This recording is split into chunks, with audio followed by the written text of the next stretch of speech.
All right, welcome back, everyone. Today, we've got an explainer that's honestly going to fundamentally shift how you look at wealth creation.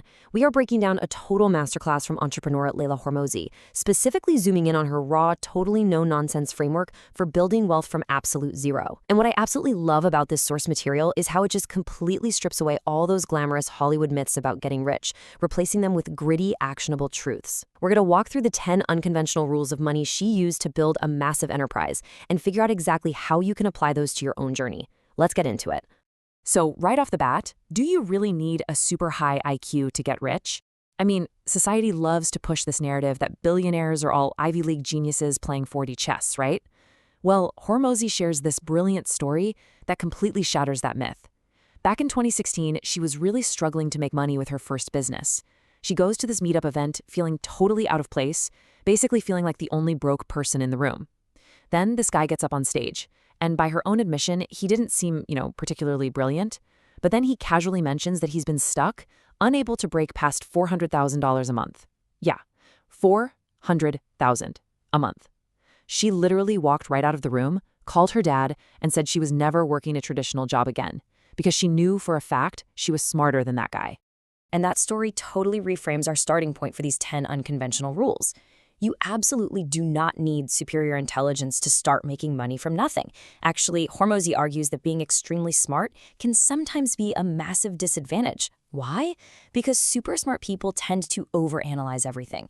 They see every possible risk and end up just paralyzing themselves, passing on huge opportunities. To get rich from zero, you really only need 3 basic things: hard work, patience, and common sense. You just have to be willing to make smart choices and stick with them long enough to actually let them pan out. It really all boils down to a fundamental mindset shift. Making money is just a game. Think about it. That guy at the meetup making 400 grand a month wasn't a genius, and honestly, he probably didn't even work harder than her, but he understood the rules of the game in a way she just hadn't grasped yet. Wealth is about understanding the underlying mechanics of this game and changing your behavior to win it. It's an active contact sport, folks, not a standardized IQ test. Now, there is a massive industry out there telling you to just manifest wealth, that your limiting beliefs are literally the only things keeping you poor. And Hormozi actually bought into this early on. She read a book that told her to act as if she was already rich to attract money. So what did she do? She took all her freshly bought groceries and literally handed them to a homeless man outside the store, fully expecting the universe to magically reward her. Guess what happened? Absolutely nothing. She was just out of groceries. It wasn't until she stopped trying to manifest and actually started changing her daily behavior, getting her hands dirty, taking real calculated business risks, that the money actually followed. You don't need to change your beliefs to make money. You need to change your actions. The beliefs will catch up on their own.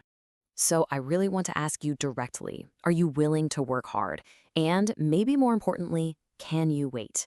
Because if you want to win this game, you have to embrace the totally unglamorous grind. Most people fail because they are completely obsessed with making it right this second. They literally cannot delay gratification. But if you can hold off, if you can just eat dirt for a little while, you are going to surpass almost everyone else out there. And that waiting period, that is where most people get completely leveled by the Dunning-Kruger effect. You know the feeling. You start something new, you think, oh, this is going to be easy, and then bam. Reality hits you like a freight train. You realize you actually suck at it. Welcome to the Valley of Despair. Hormozi explains that during the first 2 years of building her business, she didn't just fail to make money, she actively lost money. But here is the golden secret. Everybody sucks at first. The people who eventually get rich are the ones who just stick with it through that terrible, ego-crushing phase. Because while you're suffering, you're actually accumulating permanent skills that no one can ever take away from you. And surviving that valley of despair is exactly where the magic happens. After 2 whole years of losing money and feeling terrible, her skills finally compounded. They went from starting at zero to hitting $7 million in just 6 months, and then skyrocketing to $27 million by year 2.5. To put that into perspective, that is the sheer power of exponential growth. You make literally zero money for a very long time, and then you make all the money at once. But those skills only compound if you actually stick around long enough to let them. The reality here is there is absolutely no shame in being broke, but there is deep shame in refusing to do the grunt work required to fix it. Hormozi tells this wild story about working as a hike guide for out-of-shape tourists during an internship. One tourist even told her he was so glad people like her existed to do that kind of menial work. But instead of getting offended, she just internalized it. She knew doing this unsexy grunt work was a stepping stone to get a highly prestigious resort on her resume. Look, if you're born poor, that's not your fault. But as an adult, it's your responsibility to work your way out of it. Look at Howard Schultz. The guy waited 17 years before making any real money from Starbucks. Delay gratification and do the unsexy work. Now, doing all that grunt work isn't just about keeping the lights on. It's about building what we'll call your oh shit fund. Now, let's be clear. Saving money will not make you a billionaire. You absolutely cannot save your way to massive wealth. However, having a solid safety net, enough cash to cover your living expenses if everything suddenly goes up in flames, gives you a literal superpower. It gives you the peace of mind to take massive, highly creative business risks. Once Hormozi paid off her debt and fully funded that safety net, it unlocked a whole new level of creativity for her, simply because survival was no longer on the line. But hey, taking risks doesn't mean just blindly throwing money at things you don't understand. Just look at this painful number, $20,000. That is exactly what Hormozi lost when she tried to skip the necessary steps and chase the dream of passive income before she'd even mastered active investing. Someone pitched her this completely rink-a-dink real estate deal, promising her easy money while she slept. Well, it quickly turned into an absolute nightmare of managing terrible tenants, surprise liabilities, and dropping property managers. It took a full year to finally offload it, and it cost her $20,000 in the process. And that $20,000 disaster really highlights the absolute vital difference between active and passive income. We are constantly sold this dream that passive income is easy. It is not. Investing is a highly advanced, super active skill all on its own. Selecting the right deals, negotiating, managing the assets. Hormozi realized she was trying to completely skip steps. You have infinitely more transferable skills going from learning how to actively make money into passively making it rather than trying to do it the other way around.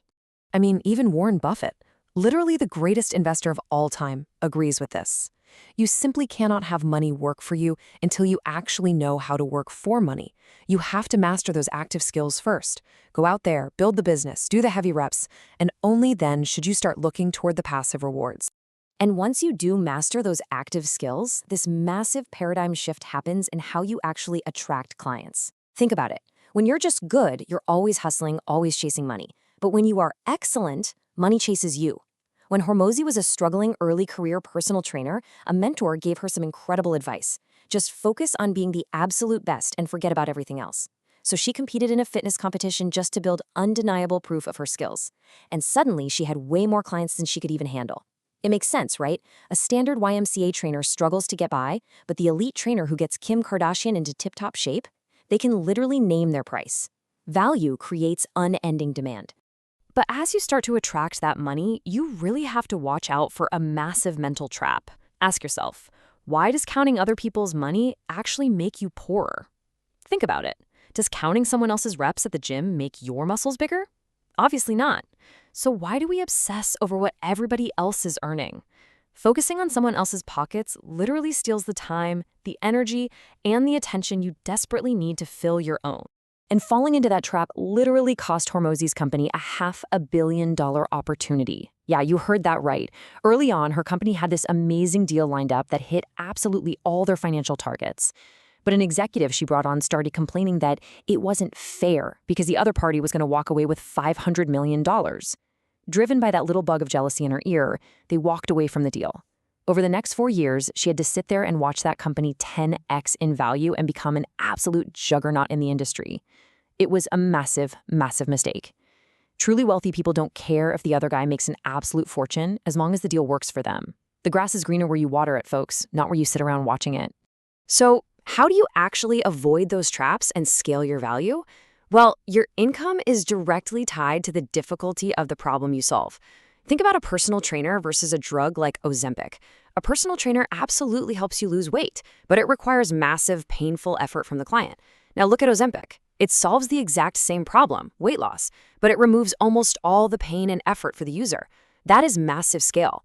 The creator of Ozempic makes infinitely more money than the personal trainer because immense value is created simply by removing the pain from the solution. And you achieve that scale by stacking those problem-solving skills over your entire career. It's like a giant puzzle. Hormozi started at step 1, doing one-on-one weight loss, capping out at around 6 figures. Then she leveled up to step 2, selling gym memberships, Then, step 3, teaching gym owners how to get their own customers. And finally, step 4, building and teaching CEOs how to run 9-figure enterprises. Every single time she took a jump to solve a harder, more complex problem, she made exponentially more money. But you literally cannot skip steps. That decade of eating dirt at step 1 is exactly what gives you the foundational skills to eventually tackle step 4. So the ultimate takeaway here is crystal clear.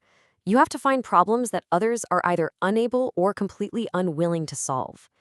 Hormozi shares this great anecdote of a guy running a pretty average software company who totally pivoted to creating a revolutionary protein bar.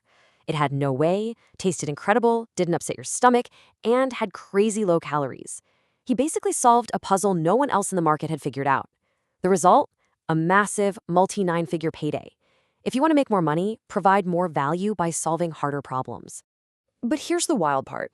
After mastering all these steps, stacking all those skills, and finally selling her company for a massive, life-altering exit, what do you think she felt? Zero. That is the exact amount of happiness or life change Hormozi felt when that massive check finally hit her bank account.